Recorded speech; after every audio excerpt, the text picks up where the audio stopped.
الحمد لله الذي ذي العزة والعلا والصلاة والسلام على سيد الأنبياء شمس الضحى بدر الدجى نور الهدى منبع الجود والعطاء أما بعد أعوذ بالله من الشيطان الرجيم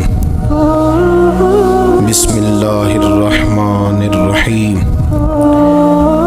قل للمؤمنين يغضوا من أبصارهم صدق الله العظيم وصدق رسوله النبي الكريم ونحن على ذلك لمن الشاهدين والشاكرين والحمد لله رب العالمين إن الله وملائكته يصلون على النبي يا أيها الذين آمنوا صلوا عليه وسلموا تسليما الصلاة والسلام عليك يا سيدي يا رسول الله وعلى آلك وأصحابك يا سيدي يا حبیب اللہ. تمام تعریفیں حمد و ثنا اللہ تبارک و تعالی کے لیے. درود و سلام نبی اکرم نور مجسم شفیع معظم آقا کل ختم رسول دانائے سبل احمد مجتبیٰ جناب حضرت محمد مصطفیٰ صلی اللہ تعالی علیہ وسلم کی ذات والا صفات کے لیے حمد و صلات کے بعد اسلام فطرت کے عین مطابق دین ہے. نبی پاک صلی اللہ تعالی علیہ وسلم نے فرمایا ہے کہ میں اخلاق عالیہ کی تکمیل کرنے کے لیے دنیا میں آیا. جتنے اخلاق ہو سکتے تھے، جتنی خوبصورتیاں ہو سکتی تھیں، جتنی اللہ کو محبوب تھیں، وہ ساری میرے نبی کریم نے بیان فرمائی. ساری رسول کریم صلی اللہ تعالی علیہ وسلم نے بیان کر دی ہیں جتنی خوبصورتیاں ہو سکتی تھیں. کچھ لوگ ایسے ہوتے ہیں جو بیچارے بائی نیچر ہی کچھ پریشانیوں کا شکار ہوتے ہیں، اور قرآن مجید نے جو ارشاد فرمایا نا کہ کچھ لوگ نفس کی خواہش کو اپنا خدا بنا لیتے ہیں، تو وہ بلا وجہ بھی بہت ساری باتیں کرتے ہیں جن کا کوئی وجود نہیں ہوتا. عورت کو حقوق دلانے کے لیے بہت سارے لوگ بہت ساری غلط باتیں کرتے ہیں. جو لوگ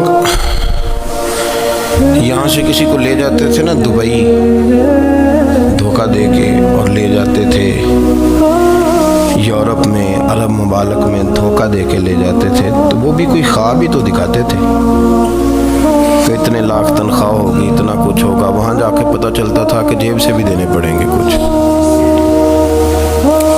بہت سارے لوگ ایسے ہوتے ہیں وہ سارے خوبصورتی کے نام پر ہی دھوکہ دیتے ہیں.